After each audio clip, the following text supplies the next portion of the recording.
they're two completely different processes. I think making a Westlife album, you know, there's five of us, and we're not really involved in the making of the song. We just turn up, and like a session player would, you just put your vocal down, that's it.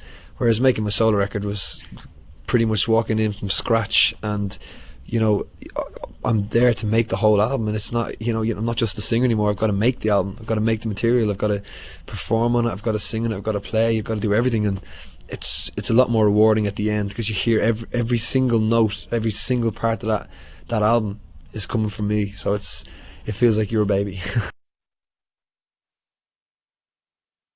A lot more enjoyable, yeah. I think because there's no pressure, because you're in a room on your own, and you're making your own record, and yeah, I loved it. It's my favorite thing to do, is to sit in the studio and make a song. It's great.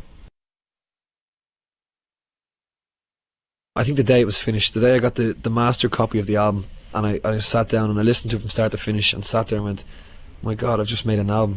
You know, I've done it before, Westlife, where you sing and then you hear it, but as I say, to sit there and just know that I've started with nothing, and I've got this finished thing in my hand which is going to go into the shops, it's really weird. It's probably like when a journalist or somebody writes their first book or something like that. You know, it's just unbelievable.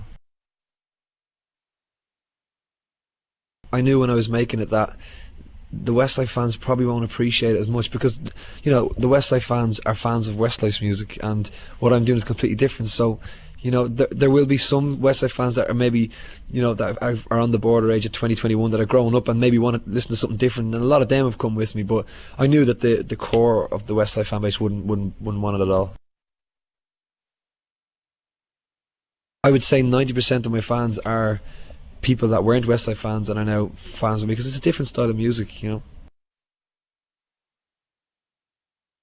Yeah, a lot of people in the industry have been saying to me, it's, you know, I totally know what you mean, and but you know, as people are saying now, then why are you doing a solo career then, if you feel like that? And to me, it was just, I kind of wanted to say that I didn't want to be, you know, doing all the glitzy dinners and the, you know, all the kind of, can I say, the bull side of the industry. I got sick of it, and having to be nice to people that you don't even know, you know, like record company executives, and you're going out for dinners. I hate all that. All I wanted to do was sing and make music, and I just tried to say in the song that, you know, when all that crap is gone, all I really want to do is make music, and then go home and play football and hang out with my mates and my family and friends.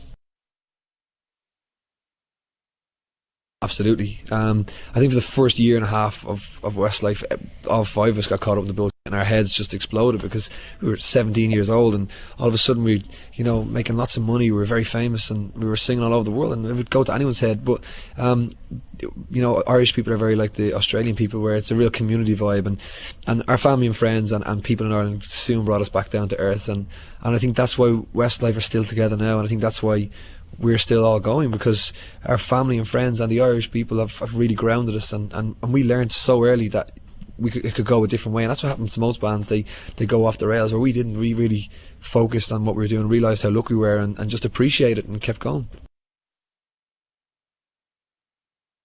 No, I didn't. I had no idea at all. People have said, yeah, she's really big in Australia, and I was like, okay, cool, that's nice, you know. And then when I met Delta, she showed me a video of there was some promotional video, right, and she showed it to me. It was of her at the ARIA Awards, which is like our version of the Brits, or the Irish Media Awards, and it was just like this bit of, it was like, and the winner is Delta Goodrem, the winner is, and I was just like, oh my God. It was like, and then I found out how many albums she'd sold in Australia, and I just couldn't believe it. But I have to say, even that, it was still like, okay, cool. But I arrived here like a couple of days ago, and I just can't believe how big she is here. It's just incredible. You know, since the minute I've arrived in this country, it feels like the whole country are her family. I feel like I've walked into her house, and it has whatever 20 million people here, or 30 million people, and I'm walking around, and people are coming from the street, and they're like, you know, you look after our Delta, and I'm like, yes, Mr. Goodrem. Like, everybody's just been saying to me, but you know, it makes me really happy to know that so many people care for her. It's great. Yeah, I was really shocked. I've just had such a warm welcome, and I've had fans turn up at the gigs, and it's just been great. And I never thought that people would warm to me so soon, and they have, and it's just been brilliant. I feel so welcome here. hopefully, yeah. I'm hoping to come back out for my next single. I really want to start coming out here more.